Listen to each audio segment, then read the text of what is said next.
보시면 영생에 관한 이야기를 예수님께서 하십니다. 어떤 사람이 예수님께 와서 무릎 꿇고 물었습니다. 17절 보니까 내가 무엇을 하여야 영생을 얻으리이까. 자, 우리가 이 물음을 딱 들으면 이 사람이 영생을 받고 싶어 하는구나. 그런데 무엇을 해야지만 영생을 받는다고 생각하는구나라는 걸 알 수 있습니다. 내가 무엇을 해야 영생을 얻을 수 있습니까? 이렇게 묻잖아요. 그러니까 이때 당시에 사람은 이 비슷한 말씀이 이제 누가복음에도 마태복음에도 나오는데 어떻게 해야 무언가를 행해야 영생을 받을 수 있다라고 생각을 한 거죠. 당시에 많은 사람들, 특별히 유대인 바리새인들은 다 그렇게 생각했습니다. 율법을 잘 지켜야 행해야 구원받는다. 그래서 영생 얻는 것에 구원받는 것에 착각을 하고 있는 거죠. 제가 우리가 어떻게 구원받았습니까? 믿음으로 구원받는 거죠. 무언가를 행함으로 구원받는 것이 아니고 믿음으로 우리가 구원받습니다. 그것을 위해서 예수님께서 오셨고 성경은 그것에 대해서 계속 말씀하죠.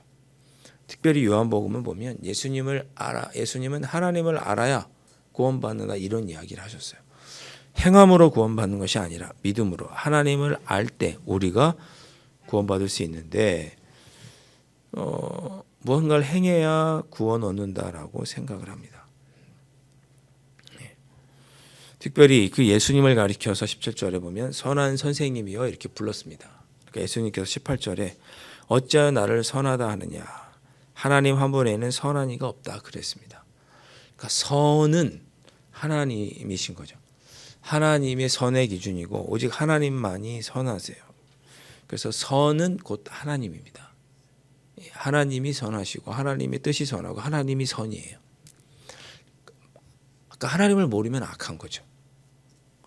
그러니까 우리가 흔히 말해서 세상에서 당신은 죄인입니다 라고 말하면 예수님 믿지 않는 사람 중에도 나는 법 없이도 사는 사람인데 왜 나를 악하다고 하느냐 라고 말할 수 있습니다. 그러나 이 말씀대로 보면 하나님을 모르는 사람, 하나님이 선이시기 때문에 하나님을 모르는 사람은 악한 사람이고 조금 더 넓게 이해하면 죄인이에요.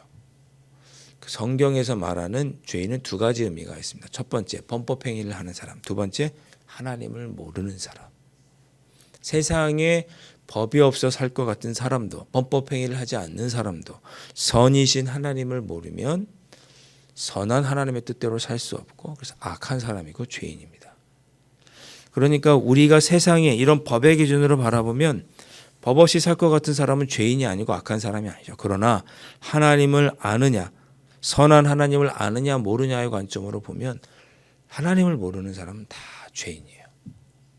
그래서 그들에게 우리가 복음을 증거하는 거예요. 하나님이 누구이신지를 알리는 거죠. 자, 예수께서 이르시되 내가 어찌하여 나를 선하다 하느냐 하나님 한 분 외에는 선한 이가 없다. 그러면서 내가 계명을 안 하니 쭉 10계명을 말씀하시죠. 살인하지 말라, 간음하지 말라, 도둑질하지 말라, 거짓 증언하지 말라, 속여 빼앗지 말라, 내 부모를 공경하라. 그랬더니 20절에 그가 여쭤오되 선생님의 이것은 내가 어려서부터 다 지켰습니다. 제가 다 행했습니다. 다 제가 이것을 행했습니다. 그런데 이 사람도 이것으로는 부족하다고 생각한 거예요. 이거 외에 제가 추가로 무엇을 해야 영생을 얻을 수 있습니까? 라고 묻는 거죠. 율법은 다 지켰는데 자기가 생각하기에 자기는 아직 구원을 못 받았다. 영생을 못 받았다고 생각하는 거예요. 그래서 제가 무엇을 더 행해야 하겠습니까? 물었더니 예수님께서는 그를 사랑스러운 눈빛으로 바라보시면서 한 가지 더 행해야 될 게 있다라고 알려주십니다. 이 한 가지 더 행해야 될 게 있다라고 하는 것은 행위로 구원받는다는 그런 뜻이 아니고 하나님 한 분 외에는 선한 분이 없는데 하나님의 뜻을 내가 행해야 하나님을 알고 하나님의 뜻을 행해야 된다라는 의미로 말씀하시는 거죠. 네가 아직도 한 가지 하나님을 올바로 알지 못하고 하나님의 뜻을 행하지 못한 것이 있구나라고 말씀하시면서 네 재물을 다 팔아서 가난한 자들에게 나눠주고 나를 따르라고 말씀하십니다. 그러니까 하나님을 네가 선한 하나님을 알고 신뢰하고 그분의 뜻을 따르면 된다 그런 뜻입니다. 제가 어제 신뢰에 대해서 이야기를 제가 오후 찬양 예배 때 말씀드렸죠. 네가 정말 하나님을 믿고 의지한다면 하나님의 뜻에 순종하고 행하면 네가 영생을 받을 수 있다라고 말씀하십니다. 하나님의 뜻을 따르고 하나님을 믿고 신뢰하는 것 없이 그저 형식적으로 무언가 그냥 규칙을 지키는 것처럼 지키는 그것으로 구원받는 것이 아니라 네가 하나님을 깊이 신뢰하면 그래서 하나님의 뜻에 순종하며 살면 그것이 곧 영생을 얻은 자의 삶이다라고 예수님께서 가르쳐 주십니다. 그랬더니 그 사람이 자기가 재물이 많았기 때문에 재물을 다 나눠줘야 된다고 하는 또 하나님의 말씀은 신뢰하지 못하는 거죠. 그래서 걱정하고 근심하면서 돌아갑니다. 그렇게 돌아가는 그 모습을 보면서 예수님께서는 재물이 있는 자는 하나님 나라에 들어가기 참 어렵구나라고 말씀하십니다. 저는 우리가 늘 이 경계에 있다고 저는 생각을 합니다. 우리가 하나님의 뜻대로 살아가기 위해서 애쓰는데 그러나 하나님을 정말 전적으로 신뢰하는가? 저도 이 부분에 있어서 저는 하나님의 뜻을 전적으로 신뢰하며 살아갑니다라고 저도 자신 있게 말하기가 어려워요. 이게 어려운 일이기 때문에 정말 삶의 모든 문제를 하나님께 다 맡겨드리고 하나님을 신뢰하고 주님의 뜻에 순종하며 살아가고 있는가? 그런 사람이 정말 신앙이 있는 사람, 신앙의 단계로 따지자면 신뢰의 단계에 있는 그런 사람이죠.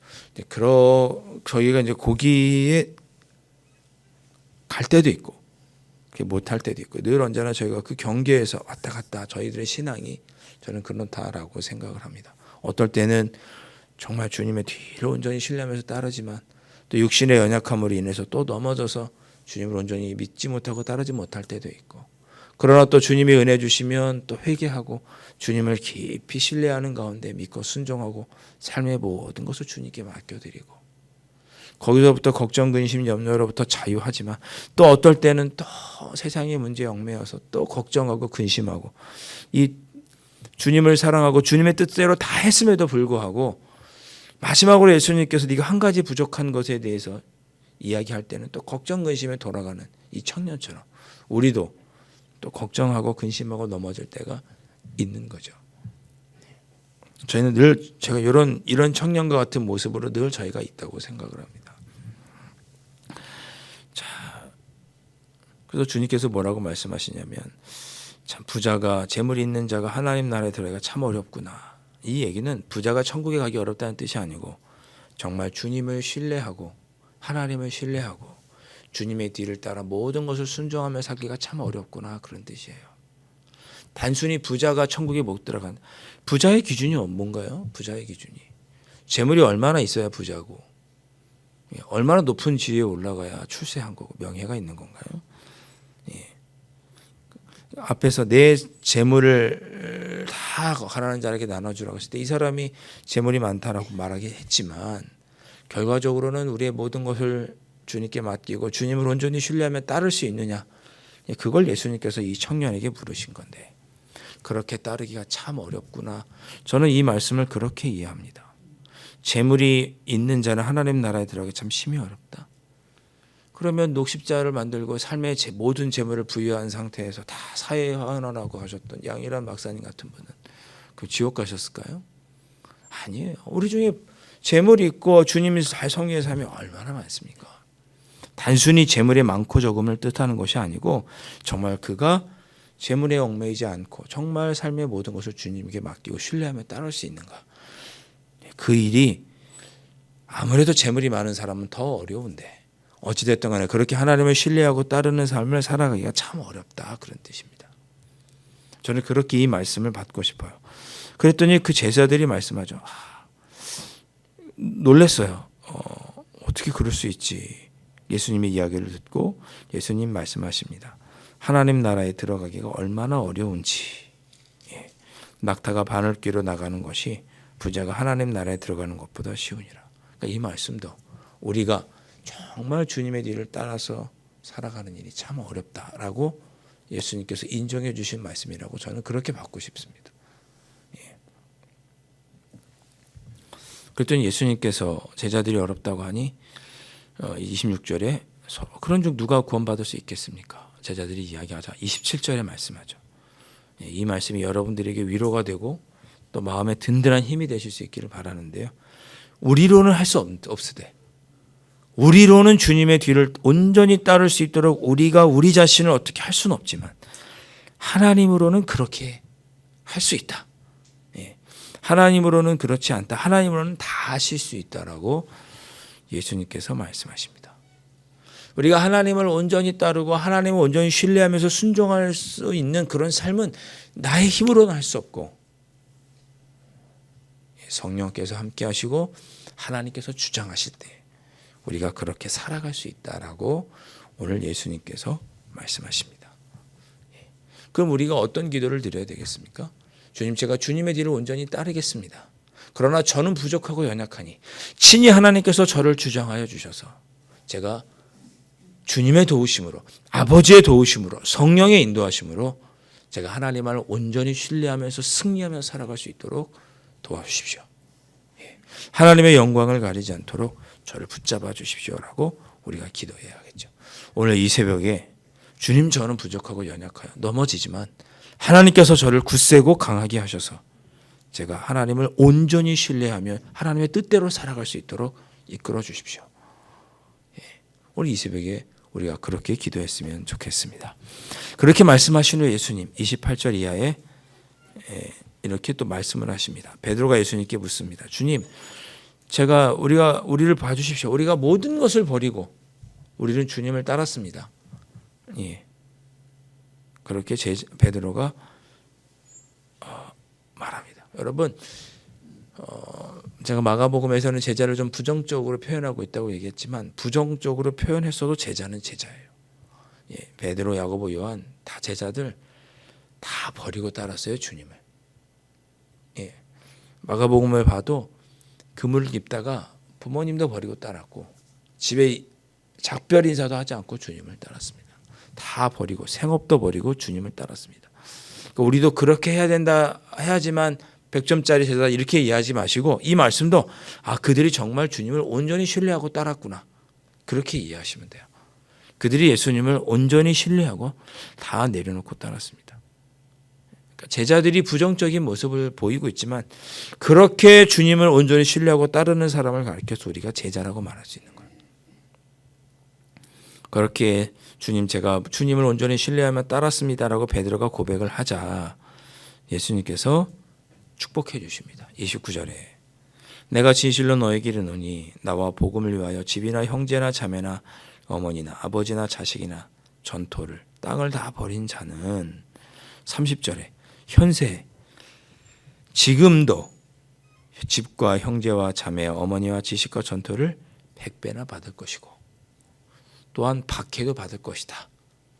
그리고 내세 영생을 받지 못할 자가 없다라고 예수님께서 약속해 주십니다. 물론 이 의미가 영적으로 나와 복음을 위하여 다 희생하고 다 나 자신을 예수님을 신뢰하고 따른 자에게 영적으로 많은 형제 자매와 믿음의 교우들이 너희들에게 있을 것이고 하나님의 다스림 하나님 나라를 기업으로 받을 것이다 약속해 준 것이기도 하지만 저는 이 문자 그대로의 의미도 있다고 저는 믿습니다. 우리가 온전히 주님을 신뢰하고 따르면 문자 그대로 현세에서도 하나님께서 100배나 열매를 거두게 하시고 물론 박해도 우리가 받겠지만 영생도 하나님께서 우리에게 약속해 주셨을 뿐만 아니라 이 땅에서도 100배의 열매를 거두게 될 것이라고 예수님께서 약속해 주시는 말씀으로 이 말씀을 오늘 봤습니다. 그러니 우리가 주님을 온전히 신뢰하고 주님께 또 다 맡겨드리고 그러면 주님께서는 그렇게 주님을 신뢰하는 자들에게 이 땅에서 100배나 더 받을 것이라고 약속해 주셨으니 우리에게 또한 영생이 있다고 약속해 주셨으니 이 말씀 또 의지하시면서 우리가 주님만 온전히 신뢰하고 주님의 뒤를 따르는 우리의 삶이 될 수 있기를, 비록 그것이 힘들고 어렵지만 하나님께서 그렇게 살 수 있도록 도와주시기를, 이 새벽에 기도하고 돌아가실 수 있기를 주님의 이름으로 축복합니다. 기도하겠습니다. 주님, 우리가 가진 재물과 때로는 가족까지 주님께 앞에서 다 내려놓고 주님을 신뢰하는 것이 참 어렵다고, 주님은 오늘 우리에게 이 일이 참 어렵다고 우리에게 알려주셨습니다. 우리의 힘으로는 할 수 없고 오직 하나님으로만 할 수 있다라고 예수님 알려주셨고, 그래서 오직 하나님만을 의지하며 하나님을 깊이 도우심을 따라 살아갈 때 우리가 하나님 온전히 신뢰하는 삶을 살 수 있다고 가르쳐 주셨습니다. 이 가르침을 따라 주님, 저희들의 부족하고 연약한 것 겸손히 내려놓고 하나님의 도우심을 간구하오니 하나님, 성령 하나님 저희들을 도와주시옵시고 하나님만을 온전히 신뢰하며 살아갈 수 있도록 인도하여 주시옵소서. 저희들 그렇게 하나님의 도우심으로 하나님만을 신뢰하며 살아가겠사오니 오늘 제자들에게 약속해 주신 것처럼 이 땅에서도 저 하늘나라에서도 100배의 결실을 거두며 살아가는 저희들의 삶이 될 수 있도록 축복하여 주시옵소서. 귀하신 예수 그리스도의 이름으로 간절히 기도하옵나이다. 아멘.